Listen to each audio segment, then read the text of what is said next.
lesson 3 of our contemporary global governance, and this is a political system of the world. So our learning outcome is define what is political system, identify the different type of political system and its role in our country, and appreciate the nature and functions of every political system in our country. Introduction. So, various states or government obviously exist around the world. In this context, state means political unit within which power and authority reside. This unit can be whole nation or a subdivision within a nation. Those of the nations of the world are sometimes referred to as states or nation states, as are subdivision within the nation such as California, New York, and Texas in the United States. So, a whole nation, some countries are referred to as nation-state because they are independent political entities like, for example, is Japan, France, and the Philippines. So, ang mga subdivision within the nation is federal countries like United States. Mano siya ang mga smaller region called states such as California, New York, and Texas. They are have own local governments but remain part of the larger national government. Government is sila ang mga tao nga nag-rule sa ato for us na atay ginatawag nga unity diri sa ato ang ginatawag nga world. And another term for government is the political system. So why is it important nga makabalot ta sa function sa ato ang sa government and also sa political system. So it is very important for us to understand and also para makabalot ba na why ingon ani ang ilahang way o why sa ingon ani nga country ingon ani ilahang way of government, way of political system, and also para makabalot ta if what is or what our political system here in our country. So, government also, it is common to us na sila ang ginadaganan in times of crisis, in times of mga kinahanglanon nato diri sa sulod sa ato ang ginatawag nga world or country. So sila ang kanang nag-run no for kanang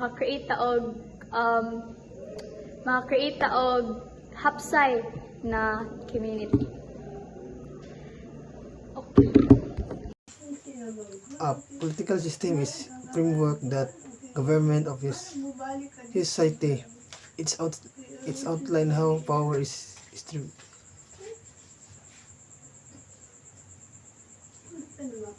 for how this decision are made and how the citizen participate in the political process. Here breakdown. So, ang political system, democracy, meaning role of the people is a system of government of ang mga citizen naga-elect sila representative themselves to from a government body. So, ang the government institution representable for making and enforcing laws such as the executive, legislative, and judicial branches. So, ang government nag-respond sila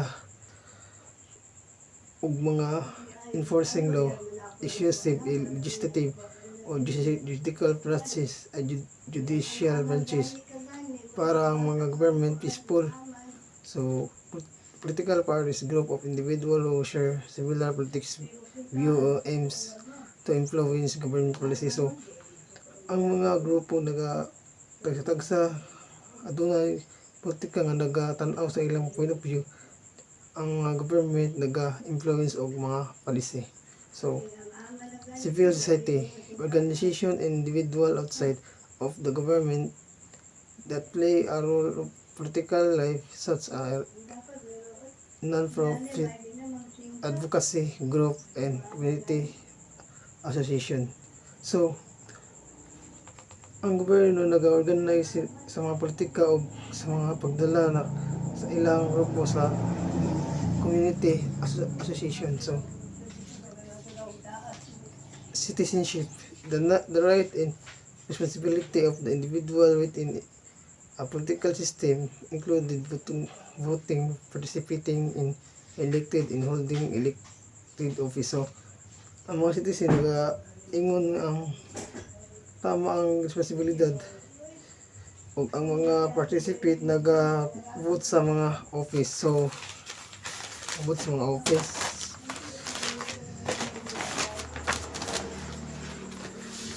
So, types of political system. So, democracy, a system where power is held by the people obtained through elected representatives. So, ang mga political power, nagtabangan nila ang representative para ma-elect sila. So, public, a system where the head of states is not a monarchy but an elected official like an president. So, a republic is not a monarchy kundi elect na to siya bilang presidente. So, monarchy, a system where a single person that monarchy role as head of state. So, ang monarchy siya ang nag-rule sa state. So, autocracy, a system where power is concentrated in the hand of a single individual or small group of people. So, sistema na pinaka-kapangyarihan na mga kamay o ang mga single group sila para sa ila, small group people sila. So, antiocracy, a system where religious leader hold political power. So, ang nagkanya-kanya sila leader, political sila ang pinaka-makapangyarihan. So, sa factors influence political system. So, historical country's historical experience include its colonial past and revolution can shape with political system. So, historical is kasaysayan, kaalaman ng bansa bilang kolonyal o nakaranas o evolution sistema pampolitika nito. So, sa culture values and belief influence how citizens view the of government and their own participating in politics. So, maaari wala sa culture maka-influence sa mga citizen o digo tagaan natin ang mamayan parang papel na mahalagang pansariling insing sa politika. So, sa geographic, a country, size, location, and resource can affect ang political system. So, sa country, pangitaan po lang pamaagi ang location o asang daghan resource o maka-apekto po sa political system. So, economics, ang economic system of the country influences the political system and vice versa. So, ang economic system nag-influence sila sa political system o sa vice versa. What is in the picture? So, in the picture, it criticizes the rule of law and justice. So, for example, ang political leader na si Donald Trump sitting on an elephant, which is naga-symbolize of Republic Party. So, he is holding a document or a phone nga nagaingon nga, I'm above you. So, it's believed that she is above the law. He is above the law. The elephant is struggling while supporting the leader, showing how the political system may be manipulated or burdened. So, ang elephant is naga-struggle siya o while naga-support kay Donald Trump kay ginapasan niya ang mga kilos o mga desisyon ni Donald Trump. So, the elephant struggling. Then, another side is ang Lady of Justice na naga-symbolize of fairness, impartiality, and the legal system. She holds sword and scales, representing law enforcement and balanced judgment. So, nagaingon nga dapat ang pagpapatupad ng batas ay patas na paghatol. So, dapat patas ang paghatol sa atong batas. Pero, naay isa ka tao nga kanang wala ni sunod sa law kay tungod siya daw ang mas taas sa law. So, dahil sa bagaman ang batas ay dapat pantay para sa lahat, ipinapakita ng larawan na may ilang tao na maaaring hindi sumusunod dito o inilalagay ang sarili sa itaas ng hustisya. So, naglalarawan na nagpapahayag ang kritismo tungkol sa mga pinunong pampolitika na maaaring umaabuso sa kapangyarihan at inilalagay ang sarili sa itaas ng batas. So, naadyo mga ubang tao na moabuso sa law kay tungod ilang tanaw sa ilang sarili is mas taas pa sila sa law. So, what is political system? According to renowned political scientists Gabriel Almond and James Coleman 1960, political system is that system of interaction to be found in all independent scientists which perform functions of integration and adaptation by means of legitimate physical compulsion. Ayon kay Gabriel Almond and James Coleman 1960, ang sistemang pampolitika ay ang sistema ng mga ugnayan na matatagpuan sa lahat ng independenteng lipunan na may layuning ipinatupad at panatilihin ang kaayusan sa pamamagitan ng otoridad. So, for example, diri sa Pilipinas, naay kapangyarihan nga moboto is ang mga mamamayan. Ang ilang botohan is ang mga political leader na mga nidagan as a president, governor, ana. So, naa sila'y karapatan mamili or naa sila'y karapatan nga pilion ilang gusto nga mahimong political leader sa atong komunidad. So, naa sila'y karapatan na magsalita, bumoto, at lumahok sa mga pamamahala. So, mao na siya ang example sa sistema ni Gabriel Almond and James Coleman. The Context Oxford Dictionary of Sociology 1994 defines it as a political system and any persistent pattern of human relationship that involves to a significant extent power, rule, and authority. So, ayon naman sa Concise Oxford Dictionary of Sociology 1994, ang sistemang pampolitika ay isang matagal na umiiral sa anyo ng relasyon ng tao na may kaugnayan sa kapangyarihan ng pamamahala at otoridad. So, for example, sa North Korea, ito sa North Korea is wala sila ay karapatan nga kanang moboto sa ilang gusto nga political leader kay tungod gina-control sila sa ilang president or mga political leader dito gina-control sila nga kanang di sila pabotohon sa kung kinsa ilang gusto ug unsay gusto sa ilahang bansa mao jud to ilahang botohan tungod wala sila karapatan dili pareha sa Pilipinas na naa sila karapatan nga moboto kinsa ilahang gusto na political leader. So, mao to ang example sa Concise Oxford Dictionary. Sociology, the term political system refers to the social institution which relies on a recognized set of procedures for implementing and achieving a political goals of a community or society. So, sa pananaw naman ng sosyolohiya, ang sistemang pampolitika ay isang panlipunang institusyon na may nakatakdang hanay ng mga pamamaraan para pagpapatupad at pagkamit ng mga layuning pampolitika ng isang komunidad o lipunan. So, for example, sa UK or Saudi Arabia, ang ilang ginasunod dito ang ilang hari ug ang reyna. Mao na siya ang kanang naay kapangyarihan na mo control sa ilaha, naay kapangyarihan sa ilang komunidad ang ilang hari ug ang reyna.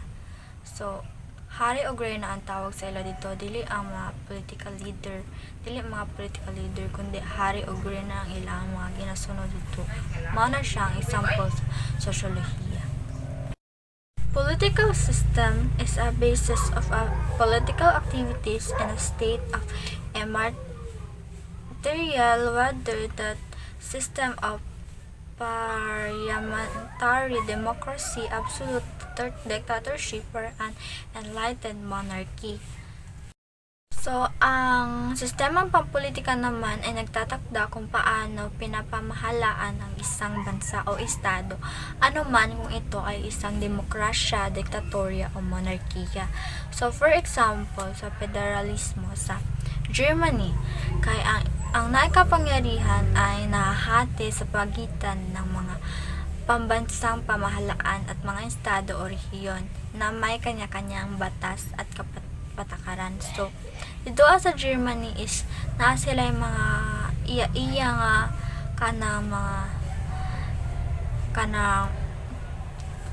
naa sila kanang pambansang pamahalaan o mga estado nga naa sila kanya-kanyang mga patakaran gani, like sa mga relihiyon nila naa sila yung mga patakaran. So, mao na siyang kanang example sa sistemang pampolitika. And now, we will move on to the nature of political system. So, no political system can be either permanent or stable. So, it means, guys, walay political system sa isa ka country nga, for example, mo ni siya ang political system na gigamit for now, dili siya pasabot na up to hundreds or in a long term, muna dyan siya ang political system na ginagamit or nga mag-exist in asa yung anak nga country. And no political system, both the East, well as well West, is by nature and characteristic, character-static, but always dynamic. So when we say dynamic, guys, gausab-usab siya or dili siya permanent. And in fact, dynamism is one of the most important and universal characteristic of political system. So what is system? So a system, guys, includes those individuals, articles, and influenced by changes. So sometimes if mag-change ang isa kabutang, syempre na dyan mga influence nga mahitabuan na. So that is the nature of political system. Now, it is mag-move ta sa functions of political system. So, as what I said sa una na atong aim is to know or to understand what is the function of political system. So, the first function of political system according to Atmund and Coleman 1960, first is to maintain integration of society and determining norms. So, what does that mean?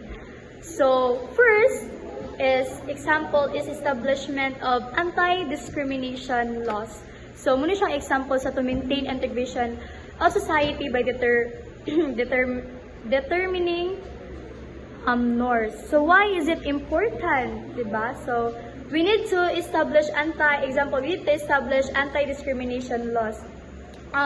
For instance, government passes laws prohibiting racial or gender discrimination. So since daghan naman ga-exist man dyan ang mga discrimination karon sa ato ang era. So is it important para ma-maintain nato integridad or katapatan sa ato ang society and ga-protect or ga-determine ta sa atong norms. So it is a good example nga mag-establish tag discrimination laws. And the second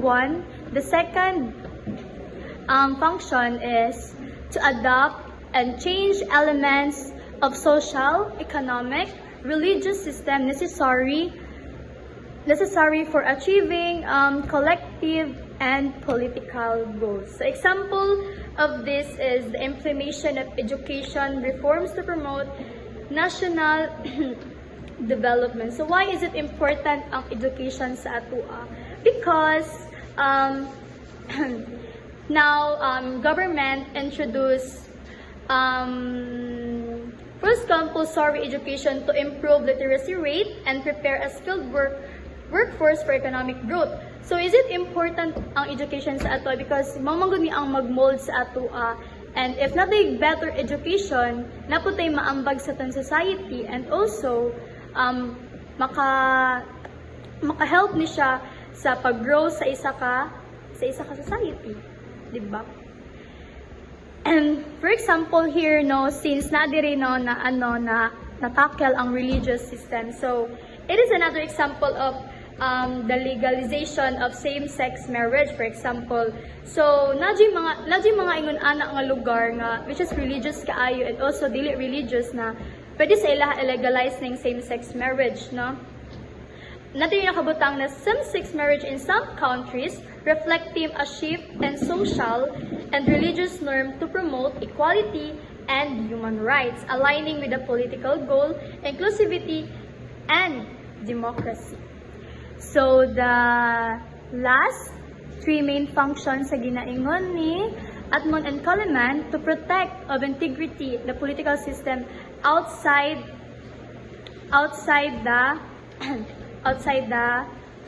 the threat. So, example, diri is ano sa man ang mga possible nga mga threat from outside. So, syempre, possible ta nga girahon diri guys, you know, di ba? Uso na dit kayo ng gira karon. So, it is important na magkanaatay protection, di ba, by help of our political system. So, for instance, a country increase military spending and enhance border security to defend against invasion or terrorist attacks. So, is it important, no? So, ang function po day, ang aning political system is to protect us from the other threats or protect the country from outside threats. So, in order, no, makita man nato na grabe ang uban country pag-abot sa ilahang mga military nga preparations for kanang in case nga na something gera, at least prepare sila. So, that is the aim or it is the function, it is the goal also of political system to protect everyone against from outside threats. So next, they have grouped this function into two categories. First is the input and the output. But first, we need to know what is the input functions rather. So input functions nakabutang indicate sila political socialization, interest articulation, interest aggregation, and political communication, and so on and so forth. So first, what is input? So input here is a function of political system refers to the process through which citizens and groups express their demands, for instance, and support for the system according to David Eisen model. So, ang input daw is mo ni siya ang kanang kung paunsa ta sa tong demand, kung sa tong demand, so muna siya ang input. So, natay example dira sa input. So, nakabutan diri no na process of which kita citizens or groups express our demand. So, first, may political socialization. So, what is political socialization means?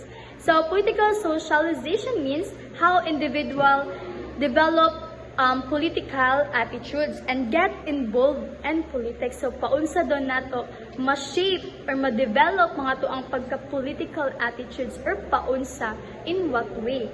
So, I have example here. So, for political socialization is when students studies, I learn about democracy and voting in school. So, diha pa lang sa pag-learn about anang political, ma-shape na ta or matatak na sa atong mind, sa ato ang political beliefs. So, magkanaan na tayo political beliefs and attitude. So, another example is kanang family, mag-story about anang political. So, syempre, as kita maminaw, makakreate na yung tanga, ay, ingon ana ang political views, ingon ana. So, diyan na, ma-develop na nato ang atuag political attitudes or ato ang pagka. We are done in the input function, and now we will move on to our output function. So, what is output? Output is of a political system refers to the actions and decisions taken by the government in response to societal needs. So, pasabot ani is mo ni siya ang response sa mga kinahanglan nato sa society, which is yung society mga needs nato sa society. So we are sa society naman siya mga needs. So ang output function ang mag-provide or ang mag-provide lagi sa mga needs. And first, we have a law and example. Na siya mga example, guys. First is law and policy making. So, creating a laws and regulations because law and regulation is very important for us to have a hapsay na community, diba? And next is provision of public goods and services.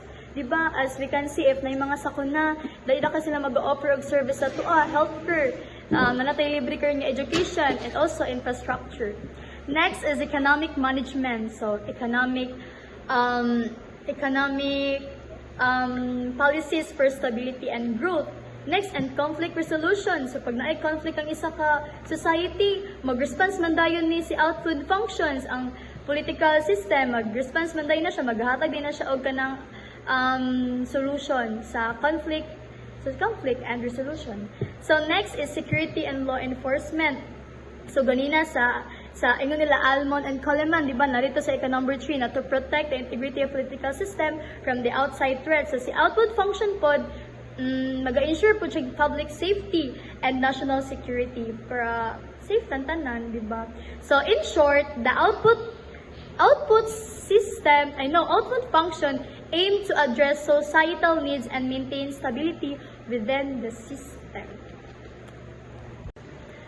So sa output system day, guys, is na po siya tulo na ka-indicate diri which is ang role making, role application, and role adjudication. And we will tackle that one by one. So what is role making? So role making is the process of creating laws, regulations, and policies to address societal issues.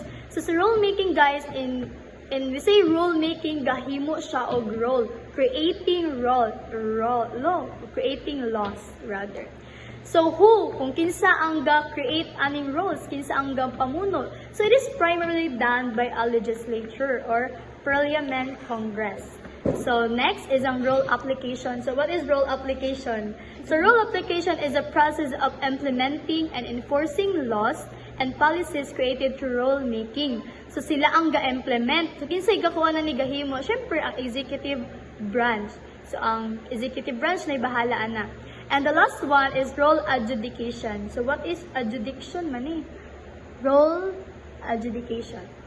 So si role adjudication, ang ihapong trabaho is the process of interpreting and resolving disputes related to laws and policies. So, ang nag-carried ani guys is ang judiciary. So, ga-implement siya. So, always have to remember nga sa role making, ga-create og laws by legislature, and sa role application, ga-implement og rules by executive branch, og sa role adjudication is ga-interpret and resolving disputes related to laws, which is ang gahimo ana is si judiciary or mga courts or mga judges. So, that is. There are characteristics of political system. Number 1, use or threat of use of legal force. The phrase refers to the power of legal authorities to either apply force directly or notify individual that force may be used to ensure compliance with laws or court decision. The essential point is that any force applied or threatened must be legally sanctioned. Or, ang pararila ay tumutukoy sa kapangyarihan ng mga otoridad na legal na gumagamit ng puwersa ng direkta o nagbibigay ng abiso sa mga tao na maaring gamitin ang puwersa upang tiyakin ang pagsunod ng mga batas o desisyon sa korte. Ang mahalagang punto ay ang anumang puwersang gagamitin o banta ng paggamit ng puwersa ay kailangan aprobado ng batas. Number 2, interactions. Interaction is the process where two or more entities affect or communicate with each other, whether in social, scientific, or technological context. Means, ang interaction ay ang pagproseso kung saan ang dalawa o higit pang mga entidad ay nakakaapekto o makikipag-ugnayan sa isa maging ang kontekstong panlipunan o pang-angham na teknolohikal. Number 3, interdependence of parts. Interdependence highlight that the component of system cannot work effectively without proper or operation and coordination of all the parts. Or interdependensiya ay nagpapakita na ang bahagi ng isang sistema ay hindi maaaring gumana ng maayos nang hindi tama ang operasyon at koordinasyon ng ibang mga bahagi. Number 4, comprehensiveness. Comprehensiveness means being through and covering all important aspects to ensure nothing is left out. Or, ang komprehensibo ay nangangahulugang pagiging masusi at saklaw ang lahat ng mahalagang aspeto upang walang bagay na maiwan. Totalitarian system. A system in which the state controls and regulates all phases of life considered essential for perpetuating its power and for carrying out programs arbitrarily. It is the most extreme form of authoritarianism. So, what is totalitarianism? It's a government with absolute control over all aspects of life, including politics, economy, and society. To maintain its power, it regulates everything is essential for its survival and enforces policies without limits. This is the most extreme form of authoritarianism, where individual freedoms are restricted and opposition is banned.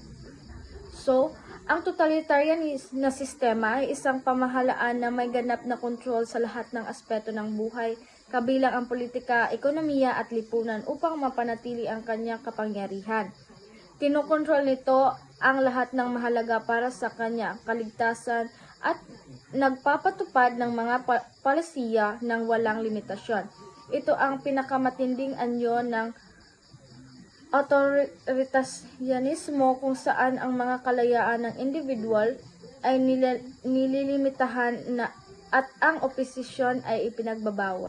Totalitarian states are ruled by one political party that organizes the citizens into an unified group. So, ang totalitarian state goal is to create a society where citizens are all aligned under one political system, without opposition or differing views to maintain total control over the nation.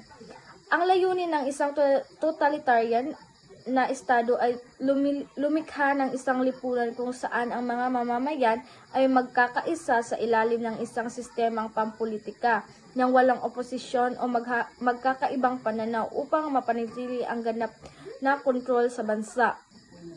Societies having totalitarian system do not permit dissent. The centralized authority always dominates over the autonomy of individual or subgroups within the society. A totalitarian system guarantees that the central authority has complete control over the aspect or society, and any interdependence or freedom or individual or group is limited in. Ang isang totalitarian na sistema ay tinitiyak na ang sentral na otoridad ay may ganap na kontrol sa lahat ng aspeto ng lipunan at ang anumang kalayaan o kasarinlan para sa mga individual o grupo ay nalilimitahan o inaalis. Mussolini's Italy, Hitler's Nazi Germany, and Stalin's Soviet Union are often quoted as examples of totalitarian state. Mussolini's Italy, Hitler's Nazi Germany, or Stalin's Soviet Union are prime examples of totalitarian state due to their centralized power, oppressive control over citizens, lack of political freedom, and the use of propaganda and violence to maintain control. Each leader sought to repress society according to the vision of established absolute authority of the great cause of individual freedom and human lives. Or ang Italia ni Mussolini and Nazi Germany ni Hitler at ang Soviet Union ni Stalin ay ang pangunahing halimbawa ng totalitarian na estado dahil sa kanilang sentralisadong kapangyarihan, mapanupil na kontrol sa mga mayan, kakulangan ng mga kalayaan sa politika at ang paggamit ng propaganda at karahasan upang mapanatili ang kontrol. Bawat leader ay nagsikap na baguhin ang lipunan ayon sa kanilang pananaw at nagpapatatag ng ganap na otoridad, kadalasan sa malaking halaga ng mga kalayaan ng individual at mga buhay ng tao. Oligarchy, small group of people hold, share power, gain power through wealth, military power, social status. Citizens have little to no say in government. Example, communism, military junta. Means, oligarchy is a form of government or power structure where all small group of people obtained from same social, economic, or political class hold and share power. Unlike a democracy, where power is vested in the hands of people, or monarchy, where power is concentrated in the hands of single ruler, or oligarchy, allow a select few of control decision-making process. So, means oligarchy limits political participant and concentrates power in the hands of a small, privileged group, often making decisions that benefits themselves rather than the larger population. Why do we need to know or understand the oligarchy? Studying oligarchy is important because it helps us to understand how power is concentrated in the hands of a few, often at the expense of a large population. This insight allows us to recognize potential threats to democracy, where citizens' participation and political freedoms may be limited. Oligarchies can lead to significant economic inequality as the elite benefit while the majority suffers. Gaya ng halimbawa, ang Thailand. Ang Thailand ay isang halimbawa ng oligarkiya, particular na sa ilalim ng military junta. Dahil sa kapangyarihan ay nakasentro ang isang maliit na grupo ng mga tao. Karaniwang ay ang leader militar o mga tao na may koneksyon sa military, na may control sa mga desisyon ng gobyerno at hindi nagpapahintulot ng malawak na partisipasyon mula sa nakakarami. So, ang Thailand sa ilalim ng mga military junta ay isang halimbawa ng oligarkiya dahil ang maliit na grupo ng mga leader militar o mga kaalyado nila ang may kontrol sa gobyerno at mga desisyon sa bansa. Kadalasang hindi pinapansin ang boses ng mga nakakarami. At isa na din dito ang China ay maaaring ituring na isang halimbawa ng oligarkiya, lalo na dahil sa pamumuno ng Communist Party of China or CPC, kung saan ang kapangyarihan ay nakasentro sa isang maliit na grupo ng mga tao na karaniwang mga kasapi ng partido o leader ng may mataas na posisyon sa pamahalaan. Bakit tinuring na oligarkiya ang China? Dahil sa sentralisadong kapangyarihan, limitado na partisipasyon ng publiko, pamumuno ng mga enlisted ng tao, pagkakaroon ng kontrol sa lahat ng aspeto ng buhay, pagsupil sa oposisyon, at dahil na din ang China ay isang halimbawa ng oligarkiya dahil ang Communist Party of China ang may hawak na kapangyarihan at kontrol sa lahat ng mahalagang desisyon sa bansa. Ang maliit na grupo ng mga leader ng partido na madalas ay may malalim na koneksyon sa politika at negosyo ay tumutukoy sa mga polisiya at nagpapatakbo ng gobyerno. Samantalang ang nakakaraming ng mga mamamayan ay may konting papel sa proseso ng paggawa ng desisyon. Democracy is came from a Greek word.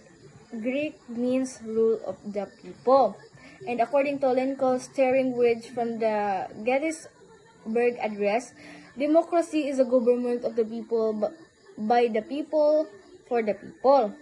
So, a democracy is a more traditional sense, is a political system that allows for each individual to participate.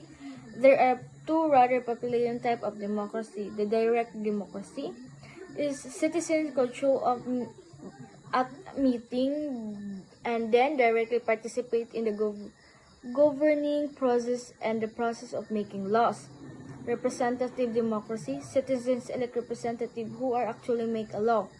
Deliberative democracy, in which citizens approach decision-making by considering different viewpoints and options. Democratic socialism, in which citizens help make decisions or vote for policies that are socialistic in nature. In democracy, citizens have the right to participate in decision-making, typically through voting for their leaders on specific issues. The key principles of democracy include equality, freedom, and representation. Citizens are free to express their views from political parties and participate in elections which allow them to choose their leaders and influence laws and policies. Direct democracy. Citizens could show up at a meeting and then directly participate in the governing process. Means the direct democracy is allowed citizens to gather in assembly where they could discuss and vote on important matters such as laws and policies. They are give people to direct role in shaping their government, ensuring that their voice are heard in the legislative process. So, the direct democracy is nag-involve siya og kaning decision making process labi na sa mag-create og law na make sure nila na naa sila na sila kaning pagtitipon para ma-come up nila ang kuan ning mga concern sa mga tao. Democracy.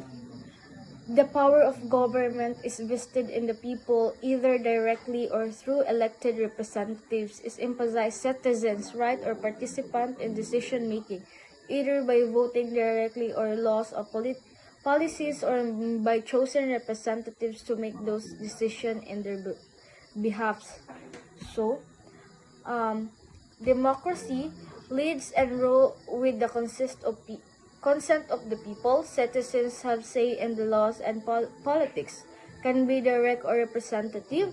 Direct, everyone votes in every issue. Representative, vote for representatives to make decisions. Like for example, countries, United States and England. So, democracy is based on the idea that government legitimacy comes from the consent of governed and that should be served its interests and well-being of people. Direct democracy. Citizens could show up at a meeting and then directly participate in the governing process and the process of making laws. So, means the direct democracy is allowed citizens to gather in assembly where they could discuss and vote on important matters such as laws and policies. They are give people to direct role in shaping their government, ensuring that their voice are heard in the legislative process. So, the direct democracy is nag-involve siya og kaning decision making process labi na sa mag-create og law na make sure nila na naa sila na sila kaning pagtitipon para ma-come up nila ang kuan ning mga concern sa mga tao. Representative democracy. Citizens elect representative who are actually make the law.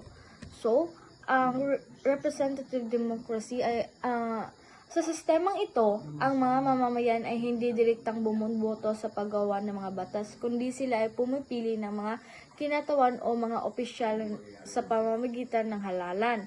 Ang mga kinatawan na ito ay tulad ng mga miyembro ng kongreso o parlamentaryo ang gumagawa ng mga batas at nagpapatupad ng mga palisiya na makikinabang ang buong bansa o komunidad. Sa pamamagitan ng pagboto ng kinatawan, binibigyan ng mga mamamayan ang mga ito ng mandato o kapangyarihan upang gumawa ng desisyon na ayon sa interes ng nakakarami, upang ang sistemang ito ay nagbibigay daan para sa mas maayos na pamamahala, sapagkat hindi lahat ng mamamayan ay kailangang dumaan sa bawat usapin o isyu. Ang mga kinatawan ang gumaganap ng papel na ito upang matutukan ang paggawa ng mga batas. So, ang representative democracy is mag-elect sila og one representative para maghimo og law para maghimo og law din. Ang kanang isa ka gi-elect nila, so mauna siya ang maghimo og law sa ilaha para mas kuaning mas hapsay ang ilahang komunidad or buong bansa.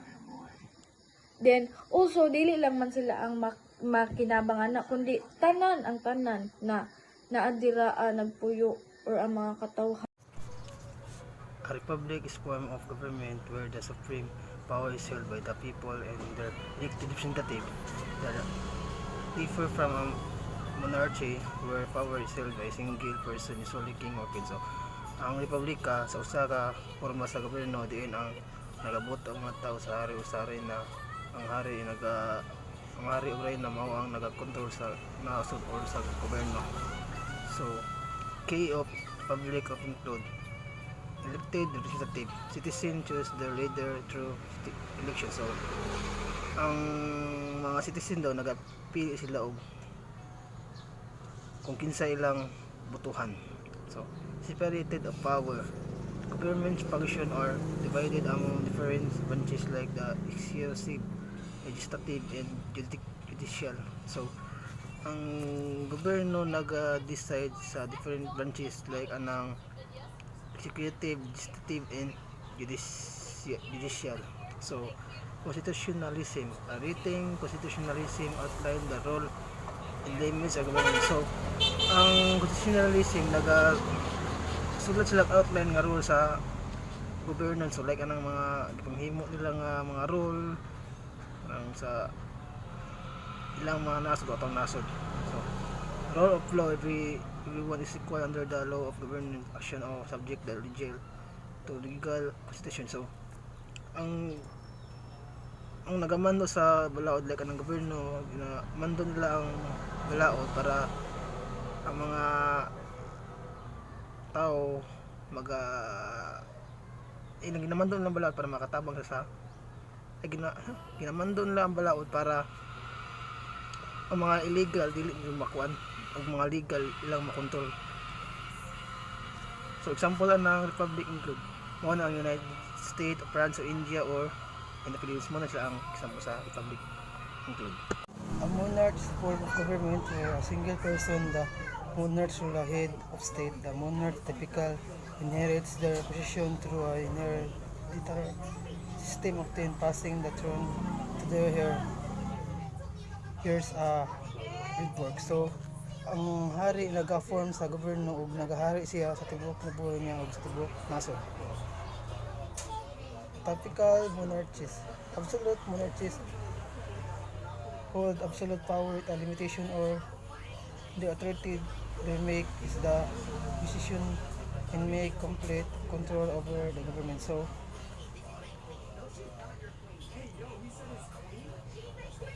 ginapasa-pasa nila ilang posisyon sa ilang mga pamilya para maghari sila kung sila makapuli sa ilang posisyon.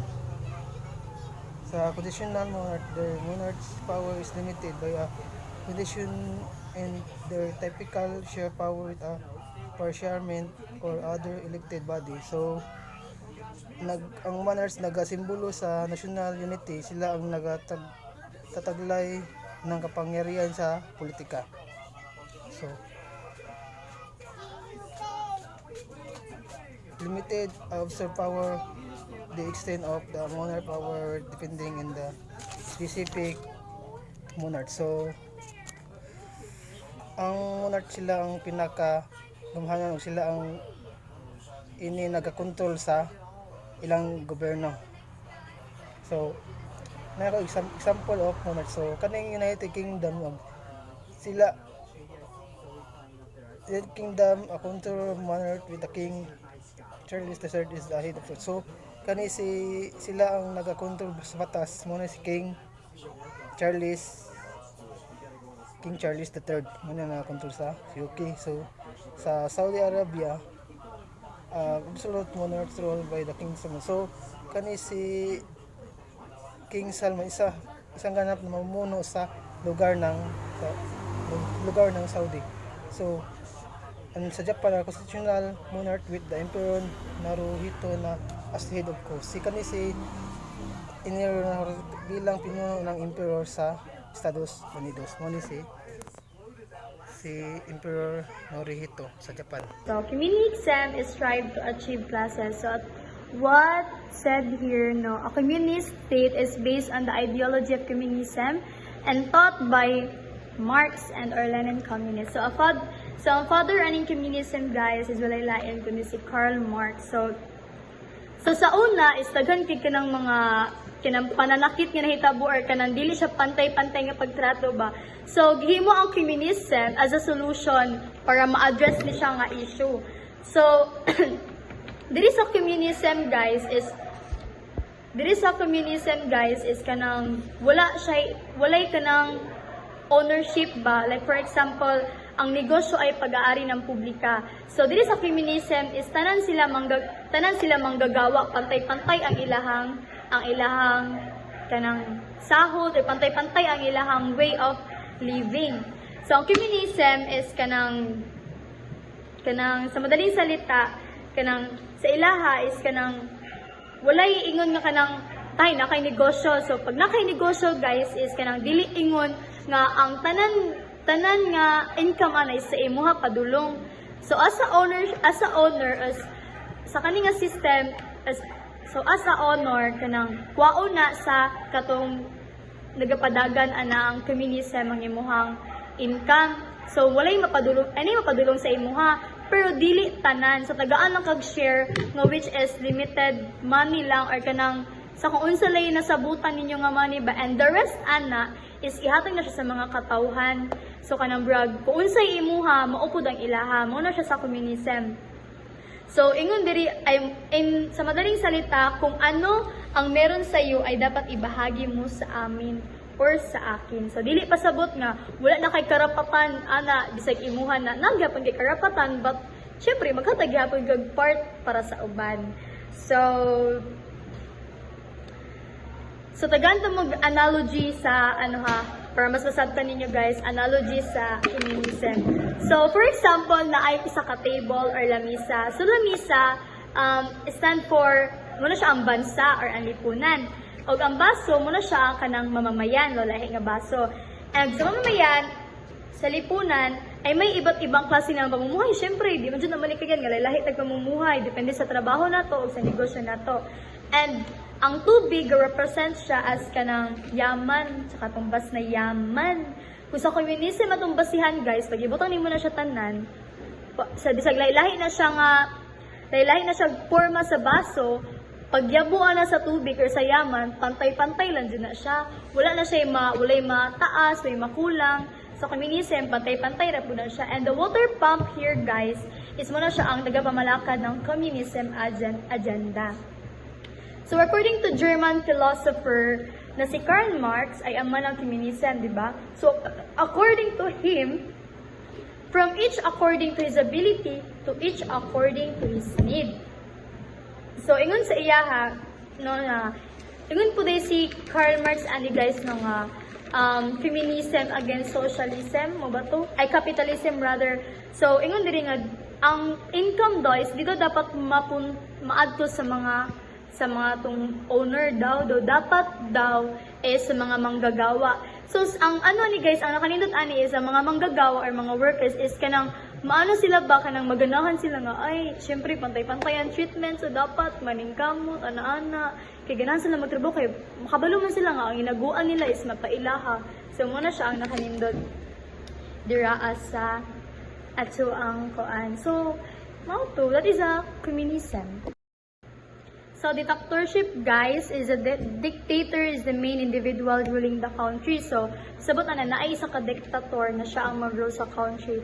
Who work for the dictator, he or she makes most of the decisions and usually has enforces not restricted by constitution or parliament. So siya ang garul, siya pud ang dictator since siya man ang garul. Military dictatorship is which military organization governs running in the political system. So, pwede daw na siya military. A form of government where a one person makes the maintain rules and decision with absolute power disregarding input from the others. So, kung kinsa lang daw tong makuan is wala sila nagmatter kung unsa pa ang kuan sa uban. So, paunsa man ang dictators nagkanaay power or keep ang power. So, dictators can use their armies to arrest or attack protestors. So, pag mag-protest ka dito guys, syempre madakpan jud ka. Naa sila power nga pwede ka ipadakop, di ba? Dictators often promise a better life, especially for the poor. So, mo na ang gina-promise sa dictator. So, many countries have never had democracy. So, they are used to having dictators. So, instead of democracy daw, mas gipili nila ang dictators. So, some dictators get support from other countries as sovereign unions to support for Fidel Castro de Cuba. Of political ideologies. So first is absolutism. Absolutism is a system where the rulers have unlimited control. So mao ni siya ang system na ang ruler na unlimited control sa tanan without limit to their power. So the rule of French King Louis, also known as the Sun King, is a clear example of absolutism. Kay during his reign, he had complete and unlimited power over the country. He even famously said, "I am the state," showing that he controlled everything in the government. So next is aristocracy. So aristocracy is the privilege of social class whose members possess disproportionately large percentage of society's wealth, prestige, and political influence. So it means nga ang aristocracy, mao na siya ang system where ang mga nag-rule is a mga small group of rich and powerful people. For example, is the British royal family. So, they hold significant wealth, power, and influence passed down through generation. So next is anarchism. Anarchism is a society without laws, police, or other authority, or it is a system of self-control. So mauni siya ang system where wala sila government, mga laws, and police. So they can do whatever they want. So a good example of anarchism is the Zapatista movement in Chiapas, Mexico. Led by Subcomandante Marcos, the Zapatistas created a society with minimal government control where local communities practice direct democracy and make decisions without central authorities, focusing on self-governance, autonomy, and equality. So this aligns with anarchist principles of a society without rulers. So next is autocracy. Autocracy is a supreme political power is in the hands of one person whose decisions are unregulated. So mauna siya ang system where ang political power is concentrated in only one person and there are no limit or checks in their authority. So a good example of autocracy is in North Korea under Kim Jong-un. In North Korea, all political power is concentrated in the hands of Kim Jong-un and his decisions are unchallenged. The country is ruled by a single leader with no checks in their authority, and the government controls almost every aspect of its citizens, from the economy to personal freedom. So, next is communism. Communism is the extreme left-wing ideology based on the revolutionary socialist teachings of Marx. So, collective ownership and a planned economy. Each should work to their capabilities and receive according to their needs. So, a good example of communism is in Cuba under Fidel Castro. After the Cuban Revolution in 1959, Fidel Castro established a communist government where the state took control of the means of productions, such as farms, factories, and businesses. So the government emphasized collective ownership and planned the economy to ensure that resources were distributed based on need with the goal of achieving equality for all citizens. So next is conservatism. So conservatism is a governmental system where the existing institutions are maintained, emphasizing free enterprise and minimal governmental intervention. So, mao ni ang system nga nagatuo sa pag-maintain sa traditional institution and values with government intervention. So, a good example of conservatism is the Conservative Party in the United Kingdom. So, they believe in keeping traditional values, supporting businesses with less government interference, and making small, careful changes instead of big, quick ones. So, they focus on maintaining stability and order in society. So next is egalitarianism. Egalitarianism is a belief for all citizens have equal rights and privilege. So mao na siyang system where ang tanang tao dapat na ay same or equal rights, privilege, and opportunities. So, a good example of egalitarianism is in Sweden.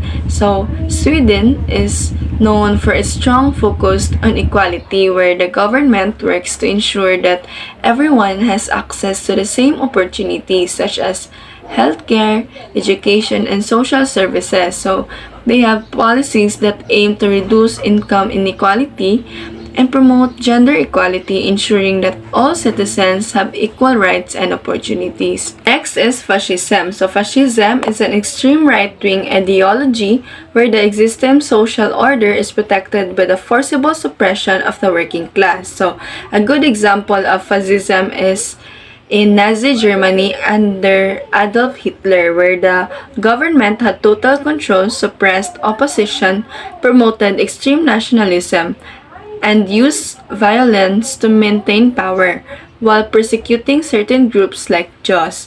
This reflects on the key elements of fascism. So, authoritarian control, nationalism, and suppressions of opposition. So next is imperialism. So imperialism is the extension of power and rule beyond established geographical boundaries. So, mao ni siya ang system where ang isa ka country nag-extend of power and control over foreign territories or nations. So, a good example of imperialism is the British Empire. So, where Britain controlled many countries around the world, taking resources and ruling over them, often ignoring the rights of the local people. So, this shows how powerful countries expand their controls over others. So next is liberalism. So liberalism is a representative government, free speech, abolition of class privilege, and state protection of the individual. So mao na siyang system nga nag-focus sa individual freedom, democracy, and rights sa mga tao. So a good example of liberalism is the United States during the 20th century, where there was a focus on individual rights, freedom of speech, and social program like Social Security. So the US worked to protect equal rights and supported government actions to ensure the welfare of citizens. So next is Marxism. Marxism, developed by Marx and Engels, it proposes that all subject to change and resistance to change necessitates the overthrow of the system through class struggle. So mao ni ang theory ni Karl Marx that nga nagatuo nga ang society is divided into classes, which is the rich and the poor. And the poor should rise up to create fair and equal society. So a good example of Marxism is the Russian Revolution of 1917, where the people overthrew the ruling class to create a society where everyone owned things together and there are no rich or poor people. So next is Maoism. Maoism is the interpretation of Marxist communism, emphasizing the development of agriculture. Si mao ni ang version of Marxism focused on peasant or farmers, leading the revolution rather than workers. So example is China under Mao Zedong, where the revolution was led by the farmers, not just the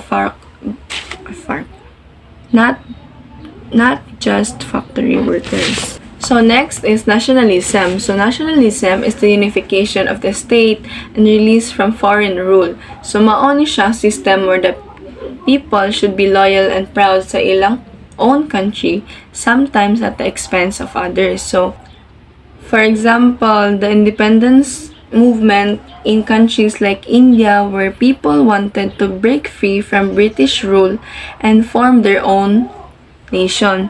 So, next is oligarchy.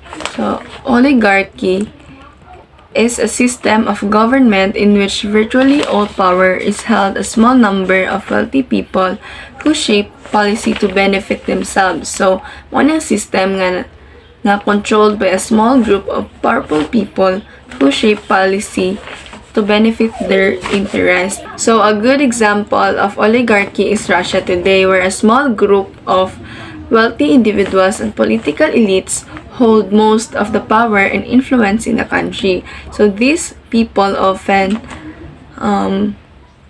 with close ties to the government, control major businesses and shape the country's policies to benefit themselves, while the general public has little say in the decision making. So next is populism.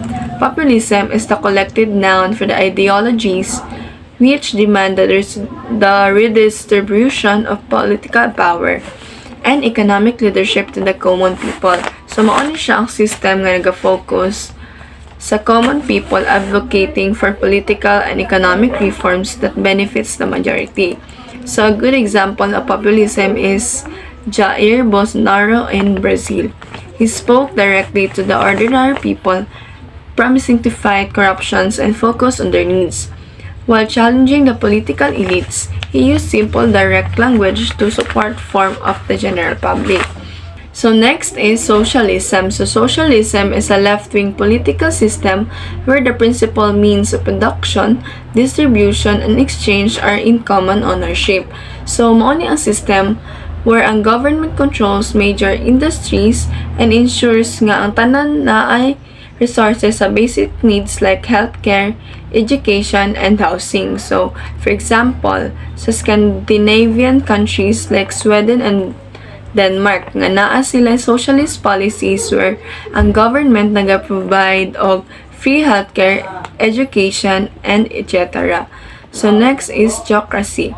Theocracy is ruled by the church. So, mao siyang system nga religious leaders ay nag-control sa country and laws are based in the religious beliefs. So a good example of theocracy is Iran. In Iran, the government is led by religious leaders, specifically the supreme leader, who has the highest authority. The laws of the countries are based on Islamic teachings, and religious leaders have significant role in making political decisions. So this reflects a system where religion and government are closely connected. Next is the last but not the least, the totalitarianism. Trotskyism, form of Marxism incorporating the concept of permanent revolution. Sumuon ang system where ang government ang nai-control sa tanang aspect of life sa mga tao and wala ang sila freedom. So, a good example of totalitarianism is North Korea. In North Korea, the government has complete control over every aspect of life, including economy, the media, and even the personal beliefs. So, the leader Kim Jong-un and the ruling party exercise absolute power, and the opposition is not allowed. So, citizens are heavily monitored, and there are strict rules on what people can say or do.